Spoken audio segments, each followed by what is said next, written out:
Welcome to YouTube channel. आज हम लोग फाइनेंशियल मैनेजमेंट का न्यू चैप्टर करेंगे, कैश मैनेजमेंट और सिक्योरिटी मैनेजमेंट। ये आपको आपके टीवाई एग्ज़ाम में सेम 6 के 15 मार्क्स का आएगा। इसके ऑप्शन में रिसीवेबल मैनेजमेंट आएगा, बट आप ये चैप्टर करके जाओगे तो भी और ऑप्शंस में आता है तो ये आप कर सकते हो। ठीक है, इसका आज आपको प्रोफॉर्मा बताऊँगी, एकदम ध्यान से देखना है। प्रोफॉर्मा मिस्टेक नहीं होनी चाहिए।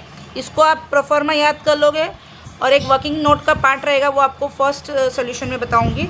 तो जब वो आपका हो जाएगा, ठीक है गाइस, तो आपको ये प्रोफॉर्मा अच्छे से याद करना है और वर्किंग नोट का कुछ पार्ट समझ जाएंगे तो ये चैप्टर बहुत इजी है। ठीक है, कैश बजट से आपको समझ में आ जाएगा कैश किस तरह हमको बजट में रखना है, मतलब हम लोगों को किस तरह इनफ्लो आएगा आउटफ्लो आएगा।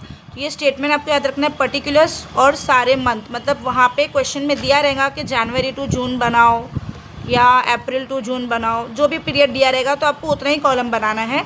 लेकिन फॉर्मेट में मैंने आपको सारे जनवरी से लेकर दिसंबर तक के फॉर्मेट बना के दी हूँ। स्टार्टिंग में आएगा आपको ओपनिंग कैश बैलेंस, जो कि आपको क्वेश्चन में दिया रहेगा। फिर सारी चीज़ें आएगी कैश रिसिप्ट यानी आपको कैश आया है, जैसे हमने कैश में कुछ चीज़ बेची तो कैश आया। ठीक है, कलेक्शन फ्रॉम डेटर्स यानी उधार जिसको हम लोगों ने उधार दिए उसने उसको पैसा रिटर्न किया, तो इधर भी कैश क्या है, कैश आया। फिक्स्ड एसेट्स जो है वो सेल हुआ तो उसमें क्या हुआ, पैसा आया। बिल्स रिसीवेबल से कलेक्शन किया, पैसा आया। बैंक से लोन लिया, पैसा आया। इन्वेस्टमेंट कहीं गया था तो वहाँ से इंटरेस्ट मिला आपको, तो उसमें भी क्या है, पैसा आपको आया। इशू किया, शेयर इशू किया तो शेयर इशू से भी आपको क्या हुआ, पैसा आया। डिबेंचर इशू किया, उससे भी आपको क्या हुआ, पैसा आया। तो सारी चीज़ें जो आपको मतलब जिससे आपको पैसा मिले वो आपकी कैश रिसिप्ट हुआ, तो वो सारी चीज़ें आपको लिखनी है। फिर इसको टोटल करेंगे, यानी ओपनिंग कैश बैलेंस प्लस जो भी रिसिप्ट वगैरह का है उसको टोटल करेंगे।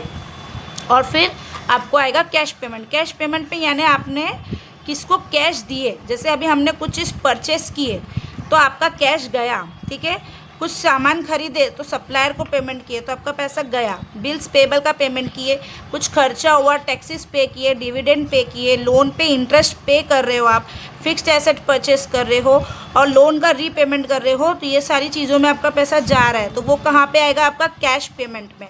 कैश रिसिप्ट में ये चीज़ जाएगी, कैश पेमेंट में आएगा। और फिर लास्ट में आपको इसका भी टोटल आपको करना है। लास्ट में आपको क्या करना है, ये जो आपने ए और बी को टोटल किए तो इसको आपको इससे माइनस करना है, फिर आपको आंसर आ जाएगा आपका क्लोजिंग कैश बैलेंस। ठीक है, आपको नेक्स्ट वीडियो में क्वेश्चन नंबर 1 के साथ हाजिर रहूँगी। तब तक के लिए please like, share and subscribe.